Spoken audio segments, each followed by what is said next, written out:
Mesdames, Messieurs, Madame, Messieurs les ministres, Mesdames, Messieurs les parlementaires, Monsieur l'ambassadeur, Messieurs les généraux, consuls honoraires, Mesdames et Messieurs les élus de l'étranger, Mesdames et Messieurs en vos grades et qualités, chers compatriotes, très heureux ce matin de vous retrouver ici à Stockholm.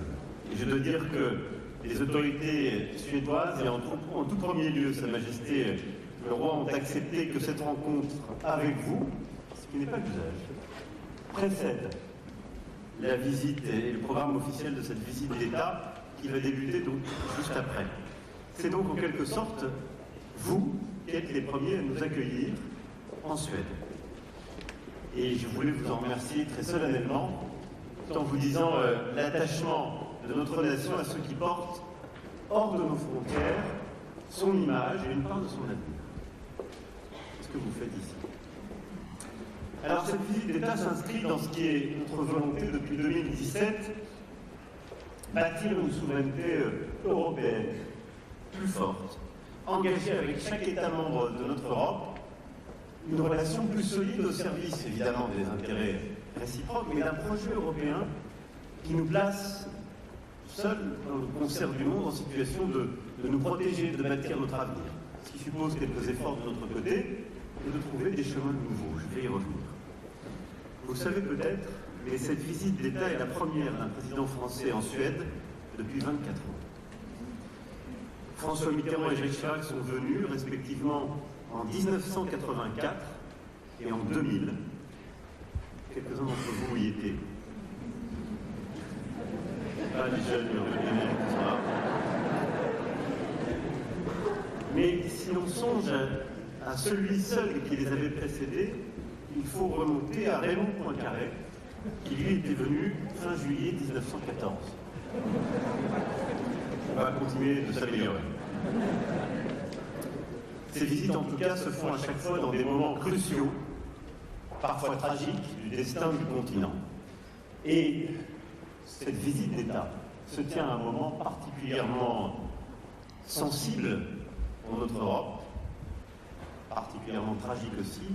Depuis 2 ans, le retour de la guerre sur notre continent qui a profondément changé, on le sait, la perception du risque et qui a conduit la Suède sur ce chemin vers l'OTAN et à bâtir une relation encore plus forte sans doute avec l'Union européenne et l'Alliance.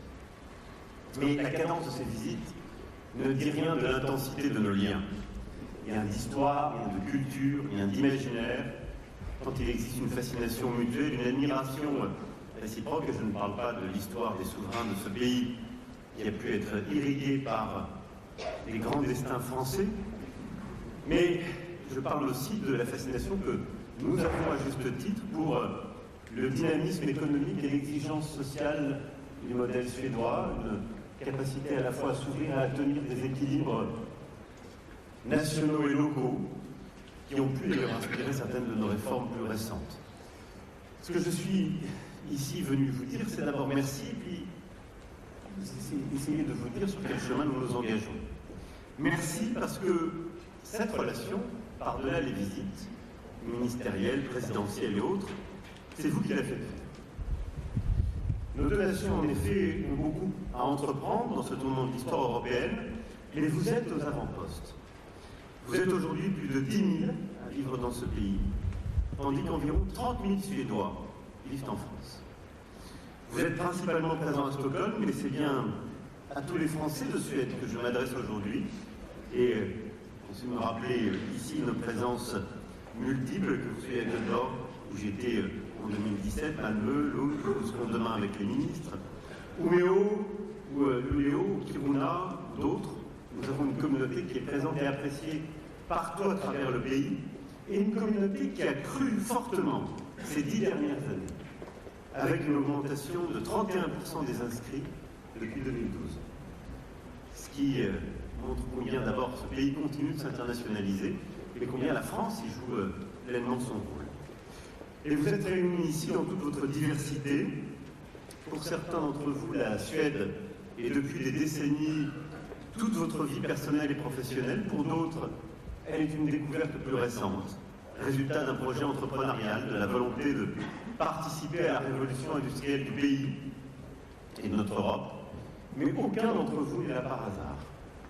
Je pense qu'il faut du caractère pour affronter les climats du Nord et les longues nuits d'hiver. Et je pense tout particulièrement à ceux ici qui ont tenté l'aventure autour du cercle polaire arctique et qui ont trouvé une terre d'adoption. Alors cette force de caractère, justement, s'accompagne d'un dynamisme tout particulier des Français de Suède, qui se reflète dans vos associations, de Stockholm Accueil, France Connexion, en passant par les associations Flammes, français langue maternelle, les formations politiques, les groupes informels. La jeunesse française est nombreuse et visible aussi en Suède, comme l'atteste la vitalité du lycée français Saint-Louis de Stockholm, et plus de 175 volontaires internationaux en entreprise, gérés par Business France, je les en remercie, et les près de 2300 étudiants en mobilité au titre d'Erasmus, Erasmus+, ou d'autres programmes d'échange, ainsi que les très nombreux stagiaires. Et je ne parle pas évidemment de nos équipes de rugby, dont j'ai compris que les jeunes, vous avez déjà raflé des titres et empoché quelques belles victoires. Cette communauté française, au-delà des associations, je veux remercier tout particulièrement l'ambassade, ses services, nos consulats honoraires pour leur travail, ainsi que tous les élus consulaires et l'ensemble des élus, justement, qui sont les vôtres, pour tout le travail d'accompagnement à vos côtés. Nos entreprises contribuent, quant à elles, très directement à la prospérité de la Suède. J'aurai l'occasion d'en rencontrer demain à l'Hôtel de Ville. Elles sont largement représentées au sein de la Chambre de commerce française en Suède, du groupe des conseillères et conseillers du commerce extérieur de la France. C'est CCEF Dynamique que j'ai pu remercier personnellement en les recevant pour la première fois à l'Élysée en décembre dernier. Alors je ne peux pas citer ici toutes les entreprises, certaines d'ailleurs, pour ce qui est de leurs dirigeants internationaux, m'accompagnent dans la délégation, mais je pense en particulier à notre domaine, dans notre présence dans les domaines de l'énergie, des transports, de l'industrie, des technologies, du gaming, des services numériques, de l'agroalimentaire, des services financiers. Bref, la plupart des atouts français sont ici présents. Et je ne veux pas oublier ceux qui parmi vous ont aussi créé leur entreprise en Suède. Des services informatiques à la restauration, en passant par la vente de produits français. À chaque fois, vous faites rayonner notre pays en œuvrant aussi à une prospérité partagée. Pour tout ça, je le disais en remerciant nos services, vous pouvez compter sur le soutien des services de l'ambassade, de la section consulaire, des consuls honoraires, de vos élus qui sont à vos écoutes. Alors je sais qu'il y a toujours des frustrations, parfois des délais qui sont trop longs, surtout pour les attentes de titres d'identité et de voyage, qui s'explique d'ailleurs souvent par une forte augmentation des demandes et ce qui s'est passé post-Covid. Mais c'est aussi l'occasion pour nous de continuer à nous transformer, et c'est ce que fait l'administration, en particulier consulaire. D'abord en renforçant les moyens humains de l'administration française dans ce pays, ce que nous avons fait. Ensuite en généralisant l'accès aux services de réponse téléphonique France Consulaire, par la facilitation de créneaux de rendez-vous consulaires, l'envoi sécurisé de passeports à domicile et l'organisation plus fréquente de tournées consulaires dans tout le pays. Ces relations humaines que vous portez passent aussi, je voudrais dire principalement, par une meilleure maîtrise de la langue de l'autre. Vous l'avez expérimenté au contact du suédois. La population suédoise, elle, est traditionnellement tournée vers l'anglais, qui s'apprend ici dès le plus jeune âge, même si environ 15% des élèves en Suède apprennent le français. Le développement de nos relations justifie qu'on fasse encore davantage pour promouvoir notre langue. Et vous savez toute l'importance que nous accordons à la francophonie, alors même que nous allons accueillir en octobre prochain le sommet de la francophonie dans la nouvelle Cité internationale de la langue française à Villers-Cotterêts. La francophonie rayonne également en Suède grâce aux 14 alliances françaises réparties au plus près du terrain sur l'ensemble du territoire. Elles ont récemment pris un nouvel élan, et je veux vous en féliciter, concrétisé par la création de 3 nouvelles alliances françaises, en particulier l'UMEO, l'ULEO que j'évoquais, l'IEVLE également. Et nous avons donc aujourd'hui 17 alliances françaises en Suède. Je vous en félicite, vous pouvez compter sur tout le soutien de la France. Je rappelle brièvement nos liens qui sont des liens de langue, qui passent par les relations humaines, ces associations, par la présence entrepreneuriale que vous portez. Ce sont aussi des liens de culture, de savoir, de communauté d'âme, de correspondance d'esprit, comme celle qui existait entre la reine Christine et Descartes, pour ne citer qu'une des occurrences de notre histoire.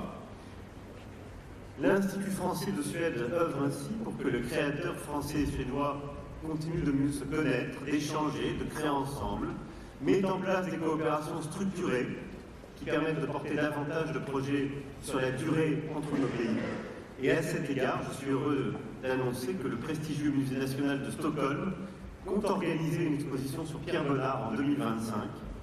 En Suède, il s'agira de la première rétrospective consacrée à ce peintre, qui a eu une influence majeure sur nombre d'artistes nordiques depuis les années 40, et une forte délégation culturelle, en particulier de dirigeants d'établissements culturels d'Orsay à Pompidou, m'accompagnent dans la délégation. Cette coopération, c'est la culture, mais c'est aussi la science. La ministre n'est pas simplement là pour en témoigner, mais consacrer plusieurs de ces liens. Elle est indispensable pour répondre aux défis du XXIe siècle. Nous serons demain à Lund pour souligner cette nécessité, à la source de spallation européenne, ESS, où se construit avec l'apport des centres de recherche français la plus importante source neutronique au monde. C'est une coopération qui porte aussi ses fruits, puisque c'est à l'université Luméo qu'Emmanuel Charpentier a fait la découverte de ces fameux ciseaux génétiques qui lui a valu le prix Nobel de chimie en 2020. C'est à l'université de Lund qu'Anne Lhuillier a, elle, mené ses travaux sur les attosecondes qui lui ont valu le prix Nobel de physique en 2023. Et plusieurs dirigeants d'organismes de recherche qui sont dans la délégation pourront là aussi consacrer de l'espace au nucléaire, en passant par nos recherches sur le climat, ou à peu près tous les domaines, des avancées concrètes. Je me réjouis à cet égard que nos universités aient pris l'habitude aussi de travailler ensemble dans le cadre des universités européennes que nous avons proposées dès 2017. Aujourd'hui, 15 universités suédoises collaborent dans des alliances d'universités européennes aux côtés d'universités françaises. Et cette coopération sera encore renforcée par la signature demain à Lund d'une déclaration d'intention sur la coopération en matière de recherche nucléaire par nos deux ministres, donc de l'enseignement supérieur et de la recherche. Vous voyez, la base est forte, vivante dans tous ces domaines, et cette visite vient en quelque sorte la renforcer. En 2017, nous avions signé avec le Premier ministre à l'époque un premier document de convergence sur les questions numériques et de climat. C'était au moment où la Suède avait la présidence tournante de l'Union et nous avions commencé à bâtir un chemin. Là, nous allons, avec le Premier ministre tout à l'heure, signer un nouveau partenariat stratégique entre nos deux pays. C'est un document inédit entre nous. C'est un document au service de la relation bilatérale et, je le disais, plus largement au service de notre Europe. Et il se fait sur la base, si je puis dire, d'une double convergence. Parce que ces dernières années, nous nous sommes profondément rapprochés l'un de l'autre. D'abord, nous, en nous réformant. Et depuis 7 ans, la France a mené un train de réforme en matière économique, fiscale, sociale, pour complètement changer notre paysage entrepreneurial, qui a fait de notre pays, eh bien d'abord un champion de l'entrepreneuriat et de la création de start-up, un des champions du financement de l'innovation de ces start-up, le pays le plus attractif d'Europe depuis 4 ans, un pays qui a su commencer à baisser son chômage de masse, qui était l'une des maladies françaises depuis plus de 3 décennies. Nous avons créé plus de 2 millions d'emplois, baissé d'un peu plus de 2 points de chômage, et nous l'avons fait en réduisant nos émissions de CO2. Et au moment où je vous parle, nous sommes passés de 9 à 7% de chômage, qui est encore trop. On va continuer à le baisser par des réformes supplémentaires, mais nous l'avons fait en doublant notre rythme de baisse d'émissions de CO2, et l'année dernière, en faisant plus que le doubler encore. De 2019 à 2022, on a fait moins 2% par an. 2023, ça a été moins 4,6%.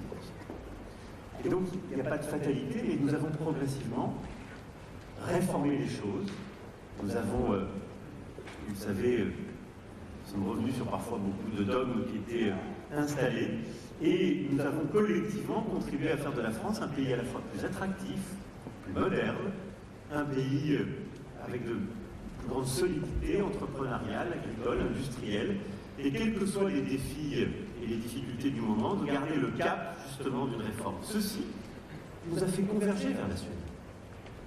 Parce que nous avons gagné en souplesse, nous sommes d'ailleurs beaucoup inspirés des modèles de la région sur le plan de la gestion de la formation, parfois de l'école, et nous continuerons cette inspiration réciproque. Double mouvement, disais-je, parce que dans le même temps, le réveil stratégique auquel toute la région, en particulier la Suède, a été confrontée, nous a rapprochés. Lorsqu'il y a 6 ans, président français, je disais, il faut une Europe plus souveraine. Beaucoup de gens en Europe me regardaient avec des yeux en disant « l'Ulie française, c'est en train de nous expliquer leurs histoires ». Lorsque nous nous réengageons en disant « il faut l'Europe de la défense », parce que nous ne suffirons pas, il nous faut bâtir une architecture de sécurité pour protéger notre Europe. Malheureusement, le retour de la guerre et l'agression russe en Ukraine a révélé, si je puis dire encore plus fortement ce point, a conduit ce pays à sortir d'une situation géopolitique dans laquelle il était depuis des décennies, à revisiter parfois des évidences, à décider donc de rejoindre l'OTAN, et en cette OTAN, et c'est tout le cœur des débats que nous aurons cet après-midi en particulier, eh bien, être au cœur d'une Europe de la défense.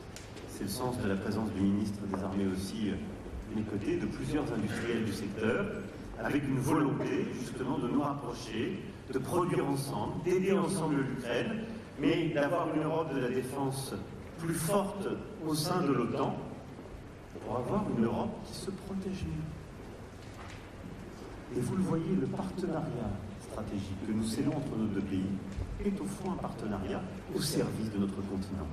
Fort d'une conviction, c'est que dans un monde de plus en plus instable, où les puissances géopolitiques deviennent imprévisibles, où la guerre revient sur notre sol ou dans notre voisinage, nous avons besoin ensemble d'avoir une stratégie de croissance et d'industrialisation, de décarbonation, de digitalisation, de garder un esprit, de renforcer un esprit d'entrepreneuriat, mais de bâtir en Europe des solutions qui sont vraiment les nôtres.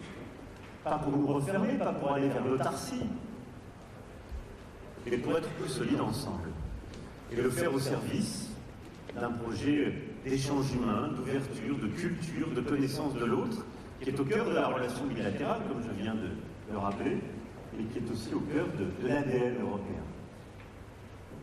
C'est ce fil-là que nous sommes en train, si je puis dire, de retresser entre nous. Et c'est une bonne partie de notre avenir, sans doute, que nous sommes en train d'écrire aujourd'hui avec la Suède par ce partenariat inédit que nous sommes en train de signer. Et il couvrira l'énergie nucléaire, les forêts, l'espace, l'industrie, la santé, la défense. Tout ce qui va nous permettre de bâtir un avenir plus stable, plus fort entre nous et au sein d'une Europe, là aussi, je l'espère, plus unie et plus souveraine. Voilà, mes chers compatriotes, tout le sens de cette visite d'État et ce voyage important à l'orée d'une année ô combien importante pour notre pays. D'abord parce qu'elle va permettre de continuer à avancer à marche forcée, à réformer, à nous moderniser, à bâtir notre avenir collectif. Et j'ai eu l'occasion d'y revenir, et cet après-midi, le Premier ministre reviendra devant la représentation nationale et demain devant le Sénat. Et puis parce que cette année sera aussi marquée par les Jeux Olympiques et Paralympiques que nous accueillerons en France en 2024. Occasion d'accueillir les sportifs du monde entier, en particulier les équipes suédoises et leurs supporters, même si chacun ici se félicitera des résultats de handball des derniers jours, et en particulier de la demi-finale sans aucun chauvinisme. Mais la préparation des Jeux a aussi été l'occasion de rappeler l'importance du sport au-delà des compétitions, dans la vie des entreprises, dans l'attractivité, le dynamisme du pays.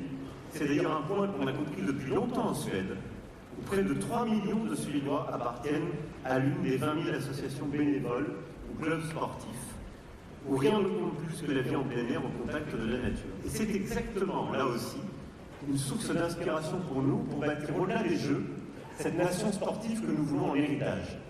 Et on a beaucoup regardé les chiffres suédois pour d'ailleurs crédibiliser le fait que nous avons beaucoup augmenté depuis 2017, là aussi, nos pratiquants en sport en France, et nous allons doubler le taux d'effort d'ici à 2027 pour justement aller plus fort, plus loin. Vous l'avez compris, les Jeux Olympiques et Paralympiques et une nation sportive, la francophonie qui sera accueillie en France à l'automne, la réouverture de Notre-Dame de Paris, les World Skills que nous accueillons aussi à l'automne en France.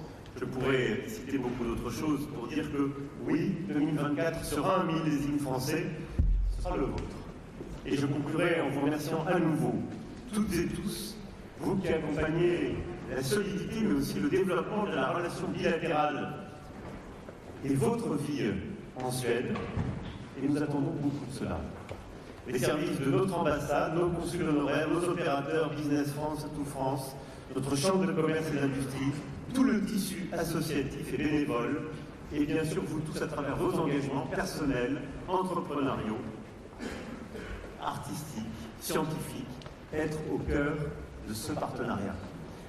C'est pourquoi nous sommes là, c'est pourquoi nous serons encore plus forts demain. Vive la Suède, vive la France, et vive l'amitié entre la Suède et la France. Merci à tous.